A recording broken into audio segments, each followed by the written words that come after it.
Hi అండి, welcome to lilies kitchen. ఈరోజు మన రెసిపీ వచ్చి కమ్మని దబ్బ కర్రీ.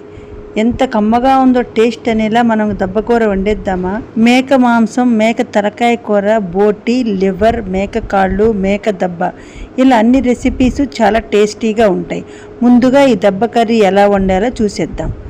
దబ్బ ముక్కని ఇంటికి తెచ్చాక చక్కగా చిన్న చిన్న పీసులుగా కట్ చేసుకోండి. ఈ దబ్బని శుభ్రంగా కడుక్కోకపోతే నీచు వాసన వస్తుంది.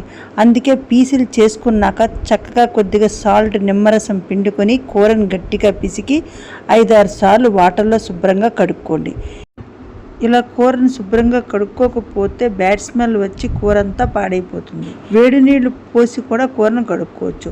ఇలా కడుక్కుంటేనే కూర చాలా టేస్టీగా ఉంటుంది. చాలా మందికి దబ్బ కూర అంటేనే తెలియదు, తినడానికి ఇష్టపడరు కూడా. ఇలా వండి చూడండి, మీరికి కర్రీని వదిలిపెట్టరు. శుభ్రంగా కడుక్కున్న దబ్బలోకి కొంచెం సాల్ట్, పసుపు వేసి కుక్కర్లో 5 విజిల్స్ వచ్చేదాకా ఉడికించుకోండి. ఇలా కుక్కర్లో ఉడకడం వల్ల ముక్కలు జ్యూసీగా ఉంటాయి.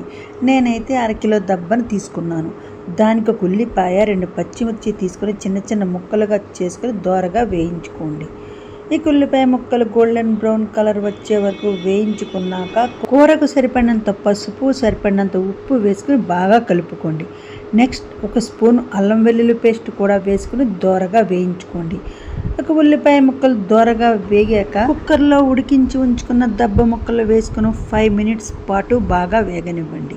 స్టవ్ మంట మీడియం ఫ్లేమ్లోనే ఉంచండి.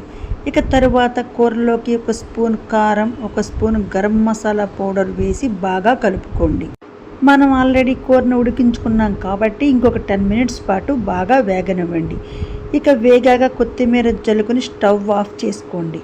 చూసారా, స్పైసీ దబ్బ కూర రెడీ అయిపోయింది. అబ్బా, అన్నంలో ఈ కూర వేసుకుని ఒక ముద్ద తింటే జన్మ ధన్యం అయిపోతుంది.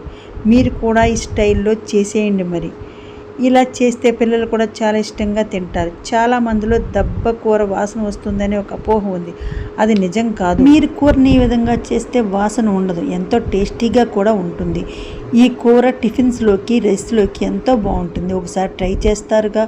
ఓకే ఫ్రెండ్స్, ప్లీజ్ ఒక లైక్ కొట్టండి, సబ్స్క్రైబ్ చేయండి. Thanks for watching.